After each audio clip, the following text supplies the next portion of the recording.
Item ಯಾವುದೇ ಇರಲಿ try ಮಾಡಿ ಆಚಿ ಚಿಕನ್ ಮಸಾಲಾ. ಆಚಿ ಚಿಕನ್ ಮಸಾಲಾ. ಭಾರತದ 4 ಜನರ ನಾವಿಕರನ್ನ ಇರಾನ್ ಹತ್ಯೆ ಮಾಡಿದೆ. ಹರ್ಮುಜ್ ಬಳಿ ಗುಂಡಿನ ದಾಳಿ ಆಯಿತು, 4 ಜನ ಸತ್ತಿದ್ದಾರೆ.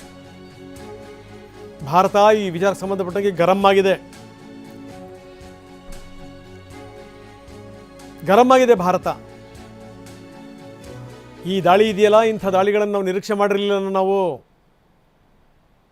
4 ಜನ ನಾವಿಕರು ಸಾವನ್ನಪ್ಪಿದ್ದಾರೆ, ಒಬ್ಬ ನಾವಿಕ ಕಣ್ಮರೆಯಾಗಿದ್ದಾನೆ.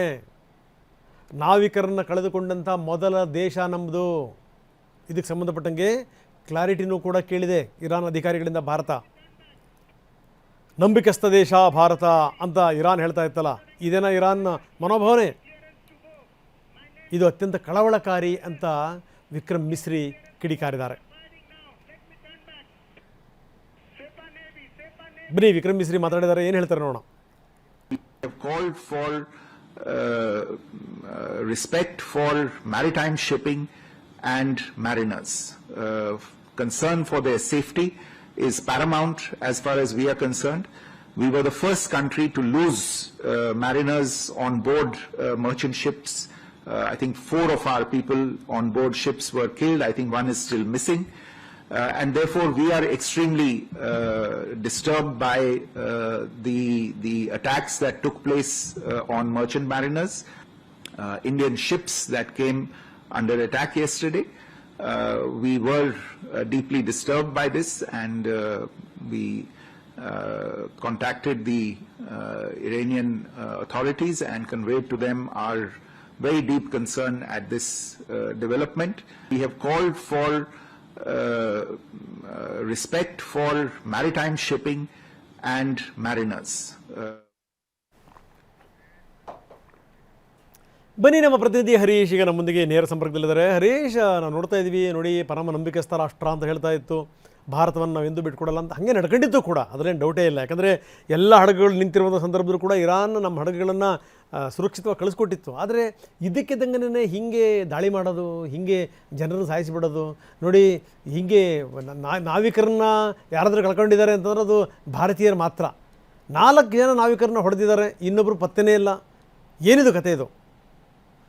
ರಂಗನಾಥ್, ಶುಕ್ರವಾರ ಈ ನಡೆದಿರತಕ್ಕಂಥ ಘಟನೆ, ಶುಕ್ರವಾರ ಇರಾನ್ ಹೇಳುತ್ತೆ ನಾವು ಹರ್ಮುಜ್ ಜಲಸಂಧಿಯನ್ನು ಸಂಪೂರ್ಣವಾಗಿ ಓಪನ್ ಮಾಡಿದ್ದೇವೆ, ಎಲ್ಲ ದೇಶಗಳ ಕಮರ್ಷಿಯಲ್ ಹಡಗುಗಳು ಆರಾಮಾಗಿ ಸಂಚಾರ ಮಾಡ್ಬೋದು, ಅವಕ್ಕೆ ಸೂಕ್ತ ರಕ್ಷಣೆಯನ್ನು ಕೊಡ್ತೇವೆ ಅಂತ ಇರಾನ್ನ ವಿದೇಶಾಂಗ ಸಚಿವರೇ ಈ ಒಂದು ಘೋಷಣೆಯನ್ನು ಮಾಡ್ತಾರೆ. ನಂತರ ಅಮೆರಿಕ ಅಧ್ಯಕ್ಷ ಡೊನಾಲ್ಡ್ ಟ್ರಂಪ್ ಅವರು ಕೂಡ ಇರಾನ್ನ ಈ ಒಂದು ನಿಲುವನ್ನು ಸ್ವಾಗತವನ್ನು ಮಾಡ್ತಾರೆ. ಮತ್ತು ಎಲ್ಲ ಹಡಗುಗಳ ಸಂಚಾರಕ್ಕೆ ಅವಕಾಶ ಕಲ್ಪಿಸಿದ್ದಕ್ಕಾಗಿ ಧನ್ಯವಾದನೂ ಕೂಡ ಟ್ರಂಪ್ ಅವರು ಅರ್ಪಿಸುತ್ತಾರೆ. ಇದಾದ ನಂತರ ಬಹುಮುಖ್ಯವಾಗಿ ಇಂಥದೊಂದು ಘೋಷಣೆ ಆದ ನಂತರ 24 ಗಂಟೆಯ ಒಳಗಾಗಿಯೇ ಮತ್ತೆ ಹರ್ಮುಜ್ ಜಲಸಂಧಿಯನ್ನು ಇರಾನ್ ಬಂದ್ ಮಾಡುತ್ತೆ.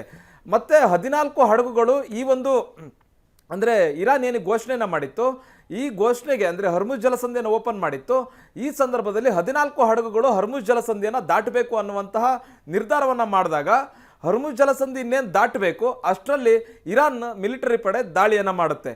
ಭಾರತದ 2 ಹಡಗುಗಳ ಮೇಲೆ ನಿರಂತರ ಗುಂಡಿನ ದಾಳಿಯನ್ನು ಮಾಡುತ್ತೆ.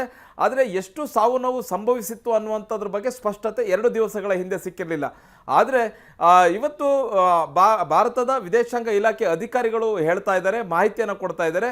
ಆ 2 ಹಡಗುಗಳ ಮೇಲೆ ಏನು ಇರಾನ್ ಮಿಲಿಟರಿ ದಾಳಿ ಮಾಡಿತ್ತು, ಇದರಲ್ಲಿ 4 ನಾವಿಕರು, ಭಾರತದ ನಾವಿಕರು ಸಾವನ್ನಪ್ಪಿದ್ದಾರೆ ಅನ್ನುವಂತಹ ಮಾಹಿತಿಯನ್ನು ಕೊಡ್ತಾ ಇದೆ. ಜೊತೆಗೆ ಓರ್ವ ನಾವಿಕ ನಾಪತ್ತೆ ಆಗಿದ್ದಾರೆ. ಮತ್ತು ಈ ಸಮುದ್ರದಲ್ಲಿ ನಡೆದಂಥ ಸಂಘರ್ಷ ಏನಿದೆ, ಈ ಸಂಘರ್ಷದಲ್ಲಿ ಭಾರತದ ನಾವಿಕರು ಮಾತ್ರ ಸಾವನ್ನಪ್ಪಿದ್ದಾರೆ, ಬೇರೆ ದೇಶದ ಯಾವುದೇ ನಾವಿಕರು ಸಾವನ್ನಪ್ಪಿಲ್ಲ. ಮತ್ತು ಬೇರೆ ದೇಶದ ಹಡಗುಗಳ ಮೇಲೆ ಈ ರೀತಿಯಾದಂಥ ತೀವ್ರ ದಾಳಿ ನಡೆದಿಲ್ಲ ಅನ್ನುವಂಥದ್ದನ್ನು ಭಾರತೀಯ ಅಧಿಕಾರಿಗಳು ಹೇಳ್ತಿರುವಂಥದ್ದು. ಹಾಗಾದರೆ ಭಾರತದ ಹಡಗುಗಳನ್ನು ಇರಾನ್ ಯಾಕೆ ಟಾರ್ಗೆಟ್ ಮಾಡ್ತು ಅನ್ನುವಂಥದ್ದು ಈಗ ಭಾಳಷ್ಟು ಚರ್ಚೆ ಆಗ್ತಿರ್ತಕ್ಕಂಥ ವಿಚಾರ. ಭಾರತದ ಹಡಗುಗಳು ಸುಮ್ಮನೆ ಏನು ಬರ್ತಿರಲಿಲ್ಲ, ಭಾರತದ ಧ್ವಜವನ್ನು ಹಾಕ್ಕೊಂಡು, ಭಾರತದ ಫ್ಲಾಗ್ ಅನ್ನು ಹಾಕ್ಕೊಂಡು ಭಾರತದ ಹಡಗುಗಳು ಬರ್ತಿದ್ವು. ಇಂತಹ ಹಡಗುಗಳ ಮೇಲೆ ದಾಳಿಯನ್ನು ಮಾಡಿರುವಂಥದ್ದು. ಒಂದು ಕಡೆ ಇರಾನ್ ಹೇಳುತ್ತೆ ಭಾರತದ ಜನರ ಜೊತೆಗೆ ನಮಗೆ ಉತ್ತಮ ಸಂಬಂಧ ಇದೆ, ಆ ಒಂದು ಸಂಬಂಧಕ್ಕೆ ದೊಡ್ಡ ಇತಿಹಾಸ ಇದೆ. ಇಂತಹ ಸಂದರ್ಭದಲ್ಲಿ ಯಾಕೆ ಇಂತಹ ಹಡಗುಗಳ ಮೇಲೆ ದಾಳಿಯನ್ನು ಮಾಡಿದೆ ಅನ್ನುವಂಥದ್ದು, ಭಾರತವನ್ನು ಕೂಡ ಶತ್ರು ರಾಷ್ಟ್ರಗಳ ಸಾಲಿಗೆ ಏನಾದರೂ ಇರಾನ್ ಸೇರಿಸ್ಬಿಡ್ತಾ ಭಾರತವನ್ನು ಕೂಡ ಅನ್ನುವಂಥ ಚರ್ಚೆ ಆಗ್ತಿದೆ. ಇರಾನ್ನ ರಾಯಭಾರಿಯನ್ನು ಕೂಡ ಕರೆಸಿ ಸಮನ್ಸ್ ಕೊಟ್ಟು ಮತ್ತೆ ಇದರ ಎಚ್ಚರಿಕೆಯನ್ನು ಕೂಡ ಭಾರತ ದಾಖಲಿಸಿದೆ, ಪ್ರತಿಭಟನೆಯನ್ನು ಕೂಡ ದಾಖಲಿಸಿರುವಂತದ್ದು. ಇರಾನ್ನಿಂದ ಪ್ರತಿಕ್ರಿಯೆಗೆ ಭಾರತ ನಿರೀಕ್ಷೆ ಮಾಡ್ತಿದೆ ರಂಗನಾಥ್. ಎಸ್, ಹಾಗೆ ನೀವು ಸಂಪರ್ಕದಲ್ಲಿ ಇನ್ನಷ್ಟು ಮಾತಾಡ್ತೀನಿ.